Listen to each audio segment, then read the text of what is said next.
Saman Wiradharma pasti jaya.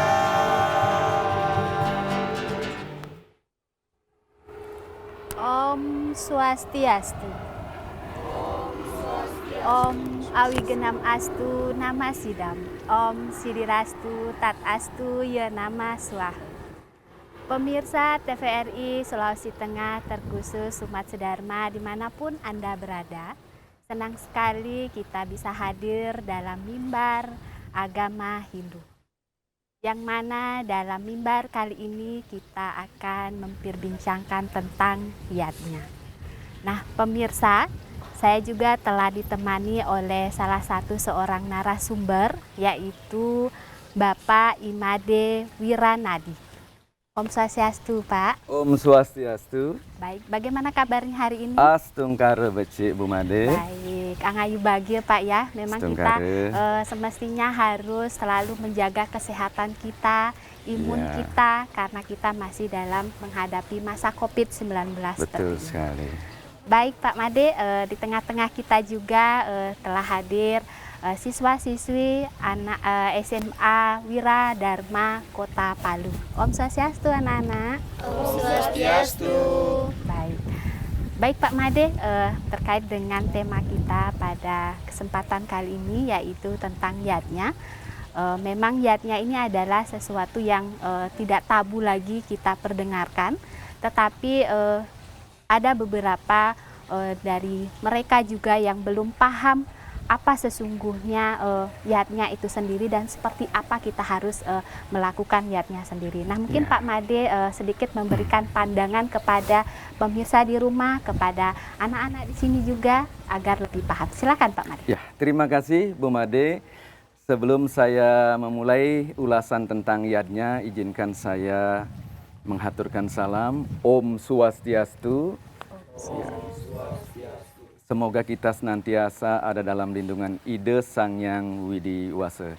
Pemirsa TVRI Sulawesi Tengah khususnya umat Hindu yang saya banggakan, ketika kita berbicara tentang yatnya, maka sesungguhnya tidak terlepas daripada rujukan yang ada dalam kitab suci Rigveda Mandala 7, Sukta 40, Mantram 4. Di mana dikatakan yatnya itu adalah perbuatan atau pengorbanan suci.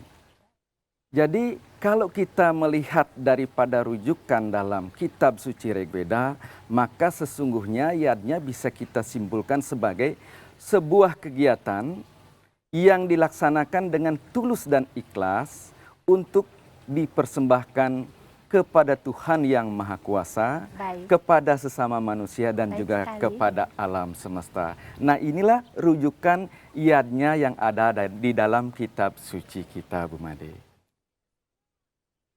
Jadi yatnya ini adalah sebuah korban suci yang memang kita haturkan secara tulus ikhlas. Tulus ya, dan Pak, ikhlas. Ya? Inti daripada yatnya itu adalah persembahan yang tulus dan ikhlas. Baik, betul sekali.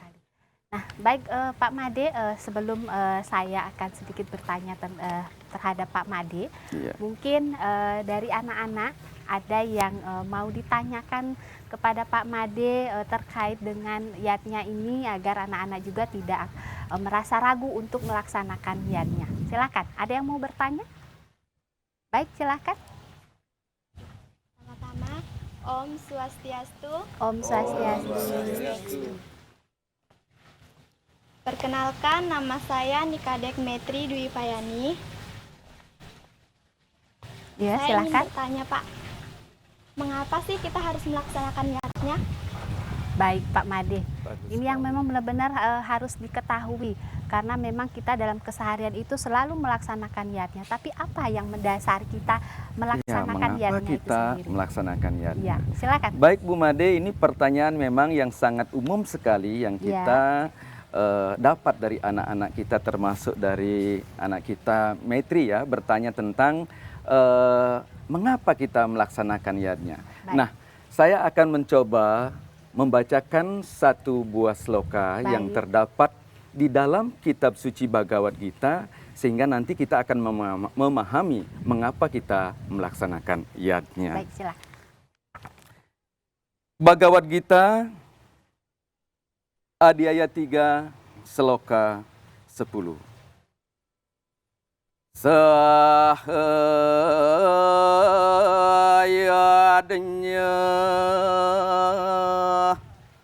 praja srestua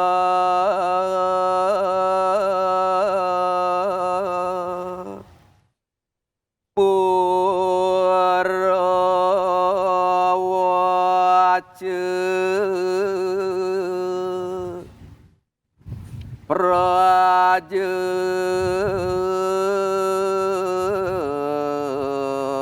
Pati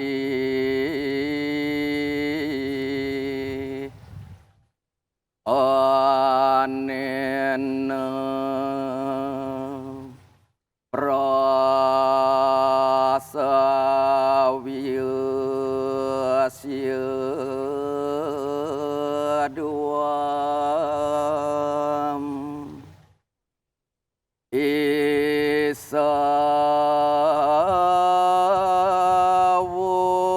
Wastu Istaka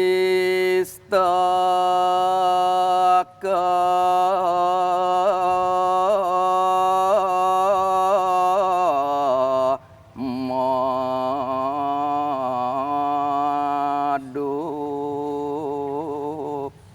yang artinya pada zaman dahulu kala Prajapati menciptakan manusia dengan yadnya, dan beliau bersabda, dengan ini engkau akan mengembang dan akan menjadi kamaduk dari keinginanmu.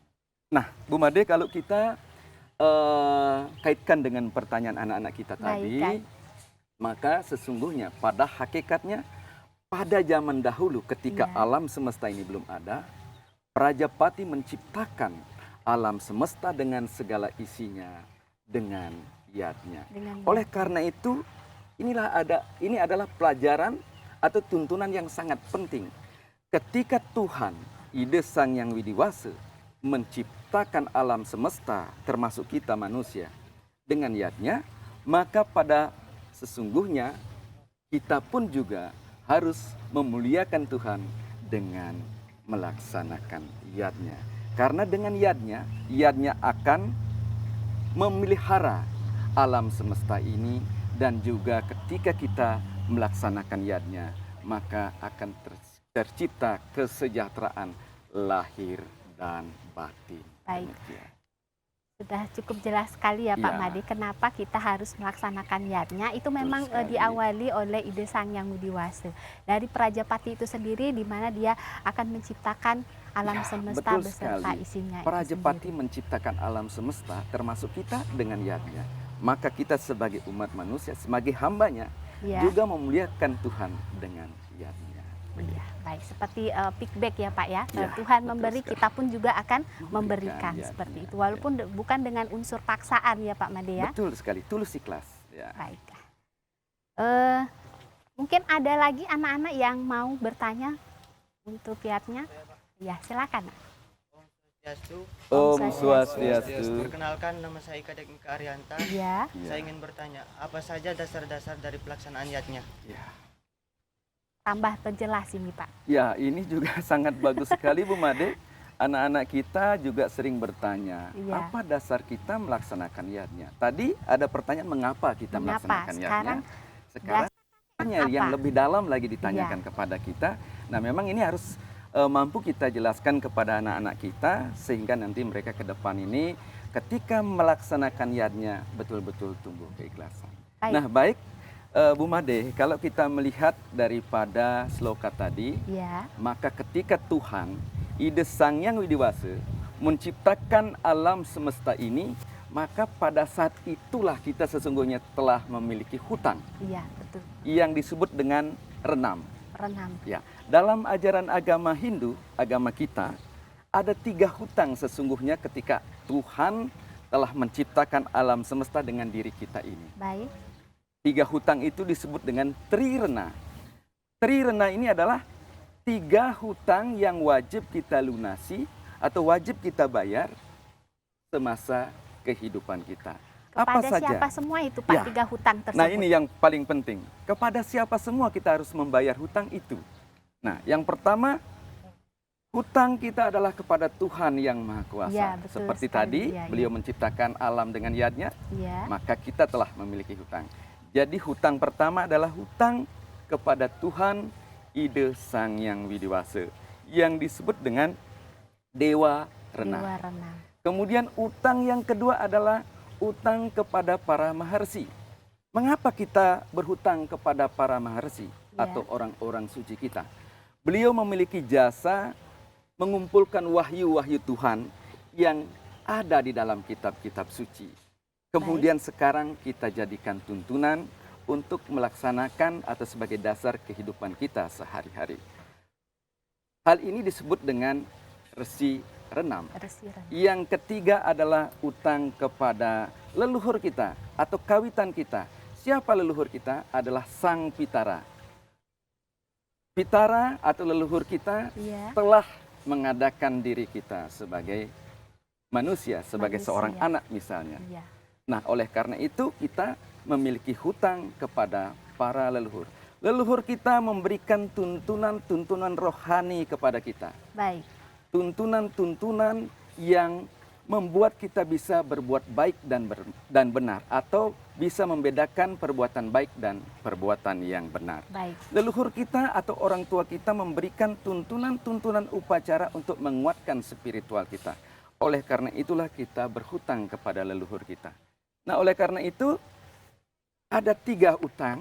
Yang pertama Dewarna, Dewa Renang. hutang kepada Tuhan. Yang kedua Resirna, Resi Renang. hutang kepada para marsi. Dan yang ketiga adalah Pitrarna, hutang kepada para leluhur. para leluhur. Dari 3 hutang inilah kemudian muncul upacara-upacara yadnya. Iya, baik. Hutang sekali. kepada para dewa, misalnya Dewa Renam, kita bayar atau kita implementasikan dalam ajaran Pancayadnya yang disebut dengan Dewa Yadnya dan Buta Yadnya. Hutang kepada para maharsi diimplementasikan dalam ajaran atau dalam tatanan ritual Resi Yadnya. Hutang kepada Pitra atau Ya. para leluhur diwujudkan dalam 2 bentuk upacara, yaitu Pitra Dewa Pitra Yadnya dan juga Manusia Manusia Yadnya. Inilah bentuk-bentuk, inilah implementasi daripada ajaran Trirenam atau hutang kita kepada Tuhan, kepada para marsi dan juga kepada Pitra Baik. atau leluhur kita, dan kemudian menjadi dasar pelaksanaan yadnya yang kita laksanakan dalam kehidupan kita sehari-hari. Baik, benar sekali. Ini Ya. jadi kita tidak akan meragukannya kembali ya, Ya. ya terutama Kadek Mika yang sudah Iya. bertanya tentang apa yang mendasari kita melaksanakan yadnya. Jadi itu 3 hal ya, Iya. utang yang kita miliki yaitu kepada Ide Sang Yang Widiwasa, Tuhan Yang Maha Esa. Terus yang kedua itu kepada resi, para orang suci, Ya, dan orang yang suci terakhir kita. itu adalah orang tua. Iya. Baik, mungkin ada lagi anak-anak yang mau bertanya. Oke, baik, silakan. Om Swastiastu. Om Om Swastiastu. Kenalkan, nama saya Wen Kardiasa. Iya. Pak, saya mau tanya, bagaimana bentuk-bentuk pelaksanaan yatnya yang benar? Ya. Bagus sekali pertanyaan. Ini semakin mendalam ini Pak. Iya. Memang wajar anak-anak yang sekarang ini kita bertanyanya memang harus kritis karena memang dia ini penerus Iya, penerus menjadi kita nanti generasi ke penerus depannya. kita setelah Iya, kita betul nanti. sekali. Betul. Silakan Pak. Ya, ini juga sangat penting ya, Wayan Kardi dan anak-anakku sekalian. Apa bentuk-bentuk yadnya? Tadi Iya. kita sudah memahami dasar pelaksanaan yadnya, kemudian sekarang ada pertanyaan bentuk-bentuk Bentuk-bentuknya. yadnya dalam Baik. kehidupan sehari-hari. Baik, saya kembali akan membaca satu buah sloka. Ini Di memang harus dalam- ditegaskan dalam Iya. kitab suci mestinya ini Di dalam Pak. Biar kitab tidak suci, sembarangan Bhagavad barangkali ya. Gita, betul sekali, Iya. ya, sebagai dasar dan Baik, pegangan ya. kita untuk menjalani kehidupan kita dan juga menjadi dasar atau menjadi sumber rujukan Baik. pelaksanaan daripada upacara Baik, yadnya. silakan.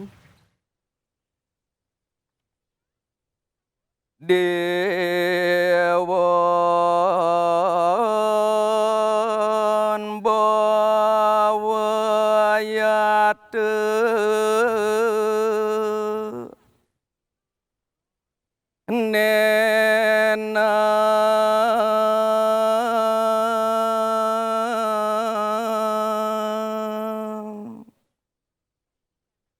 Dewa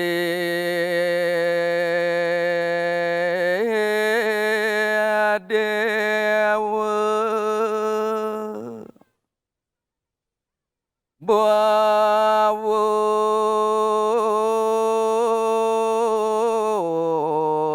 yantu hawa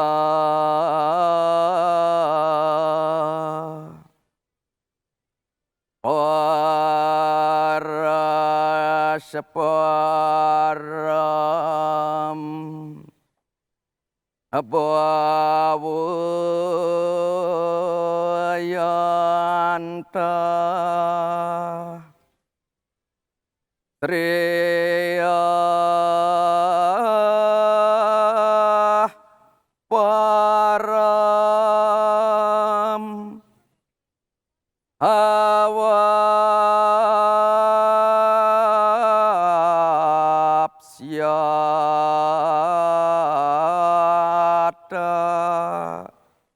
yang artinya dengan ini kamu memelihara para dewa, dan dengan ini pula dewa-dewa memelihara dirimu. Jadi dengan saling memelihara satu sama lain, kamu akan mencapai kebaikan yang maha tinggi. Nah, kalau kita renungkan lagi sloka ini yang terdapat dalam Bhagavad Gita, ayat 3, sloka 11, sesungguhnya sudah sangat jelas sekali tadi pelaksanaan yadnya. Kalau kita melaksanakan yadnya, maka Tuhan akan memelihara kita. Baik. Demikian juga kalau kita memberikan sedekah, dana punya, maka alam semesta juga akan memelihara kita. Iya, betul. Melestarikan alam semesta, maka alam semesta akan memberikan pahala ataupun jasa juga kepada kita. Artinya apa yang kita kerjakan, Apa yang kita itulah berikan, yang kita tuai ya Pak itu ya? yang kita tuai. Baik. Nah, selanjutnya ada pertanyaan tadi. Apa bentuk-bentuk daripada Baik. pelaksanaan yadnya? Kalau kita lihat dari sini, pertama bentuknya itu adalah bagaimana kita bisa memuja Tuhan.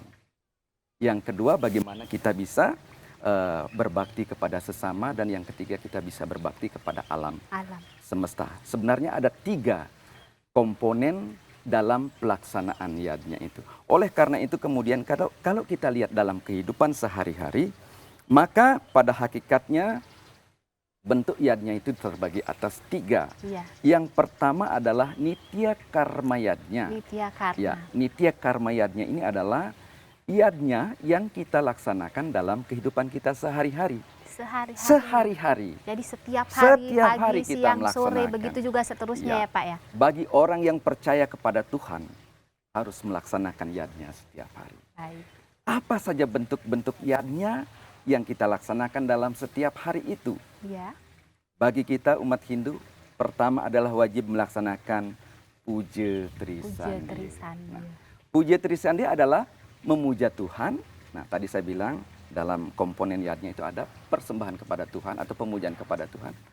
Jadi puja trisandi adalah pemujaan yang kita lakukan kepada Tuhan dalam 3 kali sehari dalam Baik, sesuai dengan kehidupan namanya kita. ya Pak? Ya, Trisandhya. 3 sandhya sembahyang. Baik, betul. Pertama pada pagi hari. Ya.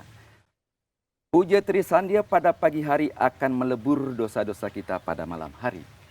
Kedua, Baik. pada siang hari, puja trisandhya yang kita laksanakan akan melebur dosa-dosa kita pada pagi hari.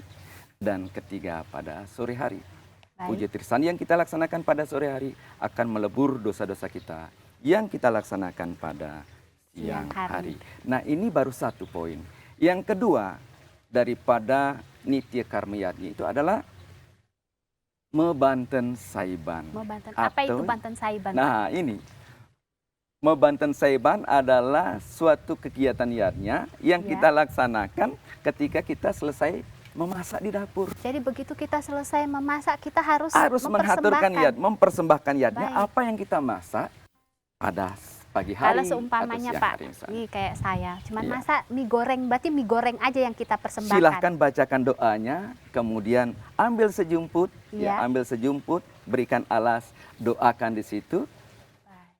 Ini adalah wujud daripada syukur kita kepada Tuhan. Baik, baik. Karena apapun yang kita lakukan setiap hari, kalau tidak karena Tuhan, kita tidak akan Baik, mampu betul berbuat juga. apa-apa. Karena semua yang ada ini walaupun hanya mie goreng itu semua Walaupun bersumber dari hanya mie desanya goreng, Widi misalnya Wase. sejumput nasi yang kita bisa hasilkan, yang kita Baik, bisa makan, betul itu adalah sekali. anugerah Tuhan. Nah, inilah yang harus kita laksanakan. Yadnya setse itu adalah, atau Mebanten Seban adalah kegiatan yadnya dengan mengaturkan sejumput nasi sebagai bentuk penyupat dan rasa syukur kepada Tuhan maupun kepada alam semesta. Iya. Nah, ini yang kedua. Yang ketiga adalah jenana yadnya. Jadi dalam kehidupan sehari-hari juga kita harus mengamalkan ilmu pengetahuan yang Ilmu kita pengetahuan. Betul, Pak. miliki. Memang ilmu pengetahuan ini Ya. sangat penting dalam kehidupan kita ya, Pak ya. Kita Mampu tidak boleh kikir membedakan. terhadap Ya. ilmu pengetahuan. Kita harus setiap hari berbagi pengetahuan kebaikan kepada sesama. Nah, inilah yang disebut dengan nitya karmayadnya. Yang kedua bentuknya adalah naimitika karmayadnya. Nah, ini lagi Ya. naimitika karma. Ya, Seperti apa itu, Pak? naimitika karmayadnya adalah yadnya yang dilaksanakan pada waktu-waktu tertentu. Jadi Misalnya ada pertemuan Saptawara dengan Pancawara, pertemuan Triwara dengan Pancawara misalnya. jadi ini itu yang sudah menghasilkan ditentukan yadnya. Berdasarkan hari suci. Berdasarkan hari suci, misalnya contohnya adalah Kajeng Kliwon. Ya. 5 hari sekali kita melaksanakan Ya. persembahan kepada Tuhan. Baik, baik. Kemudian ada lagi Anggara Kasih, ya 6 bulan sekali misalnya, Baik, begitu ya. Kemudian yadnya yang didasarkan kepada wuku dan wewaran. Ya, Baik. contohnya adalah kalau berdasarkan wewaran adalah hari suci Galungan, Kuningan, ya. Kemudian Saraswati, Saraswati. seperti itu. Kemudian yang terakhir berdasarkan sasih adalah persembahyangan Purnama Tilam yang kita laksanakan 2 minggu sekali, dan juga persembahyangan Hari Raya Nyepi. Nah, ini yang disebut dengan naimitika yadnya atau naimitika karma yadnya. Baik, yang bagian yang terakhirnya, Pak. Yang terakhir adalah isidental yadnya, Isidental yaitu yadnya yadnya. yang dilaksanakan ketika ada peristiwa tertentu terjadi di dalam kehidupan kita. Contohnya adalah ketika kita membangun rumah, mengadakan upacara ulap ambe Berarti misalnya. ini yang tidak ditentukan ya, Tidak sesuai ditentukan. dengan apa yang Sesuai dengan terjadi kejadian apa yang pada terjadi pada itu. saat itu. Baik, betul sekali. Ya. Baik, jadi pemirsa TVRI Sulawesi Tengah yang berbahagia, nah itulah tadi ulasan-ulasan tentang yadnya ya, yang mana sudah dijelaskan tadi tentang arti, landasan, dan makna-maknanya ya. Mungkin Pak Made agar lebih jelas untuk pemirsa di rumah, silakan memberikan sedikit kesimpulan atau pesan kepada umat sedharma di rumah. Silakan. Ya.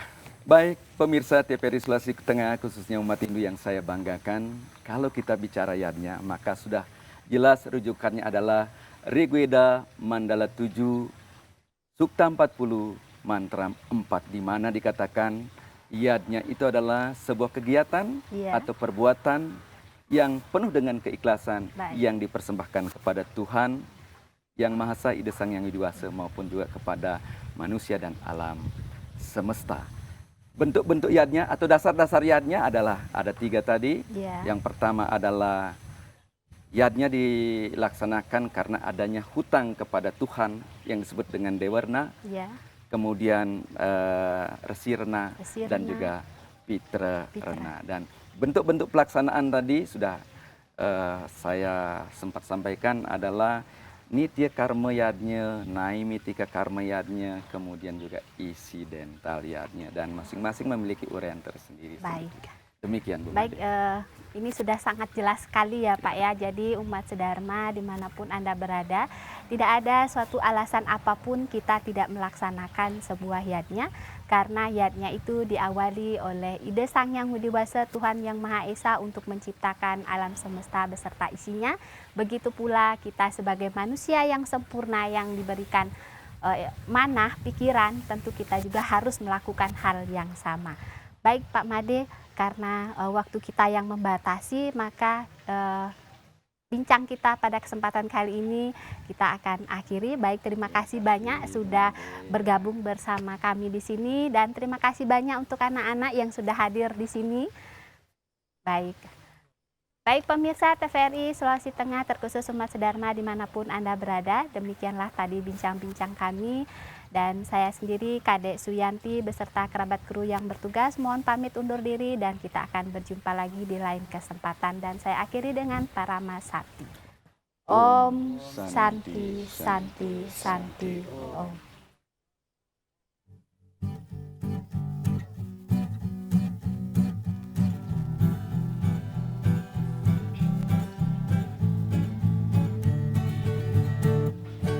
Utama Widya Pasraman Wiradharma, kebanggaan kita. Mari bersama kita satukan tekad, tunjukkan prestasi, tingkatkan raga dan bakti kepada ide yang widih. Pastikan langkah dengan semangat membara, wujudkan cita-cita. Berbekal ilmu dan keterampilan,